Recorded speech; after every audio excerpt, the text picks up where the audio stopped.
Hi, I'm Marcelle Hero, and today I want to talk to you about vocal projection. The best way to remember that is remembering the 4 P's: power, pitch, pacing, and pausing. Power has to do with your vocal volume, but you can use it as such a tool. A lot of us know that we have to let the people in the front row hear us as well as the people in the back. But you can use power to your advantage to emphasize both your ethos or credibilities and your pathos and passion of your speech. I want to show you how important it is to use power in your presentation.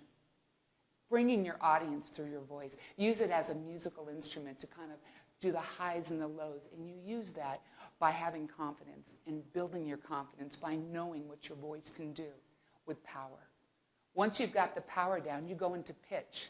You watch the newscast, you hear news and broadcasters using this tool to let you know the type of tone that's going on with the news. They'll start with something happy and say, today, Fort Carson is celebrating as 250 of our troops come back home. We are so happy to have them back. Sadly, there was a shooting over on Gallion Powers today. More on that later. And finally, Bill, we've enjoyed the weather today. Please tell us that the weather is going to continue on through the weekend.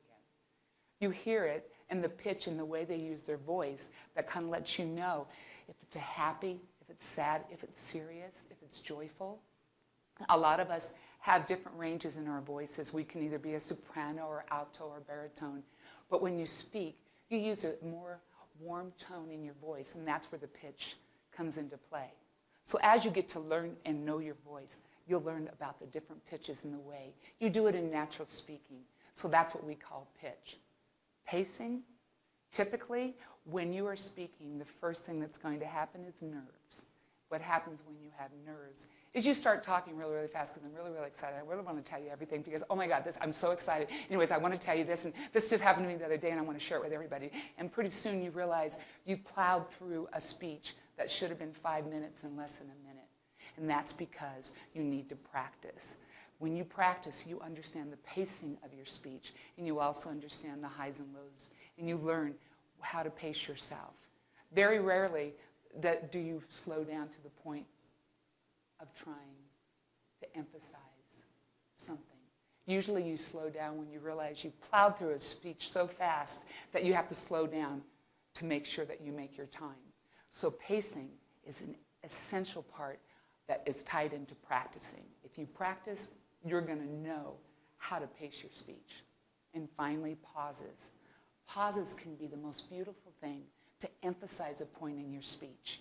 Think about it. If you want to start with a statistical fact when you start your speech, something like last year in 2012, over 55,000 people were killed on Colorado highways due to texting and driving. 55,000. Today I want to talk to you about the new laws that Colorado have put into effect regarding texting and driving and how they can affect you. That pausing is a musical moment to allow your audience to sort of sit there and take in what you've said. Pausing can also happen when you're nervous.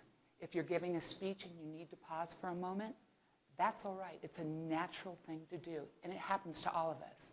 If you find that you've lost your momentum or if you've lost your place, stop, take a breath, look down at your notes, and continue on.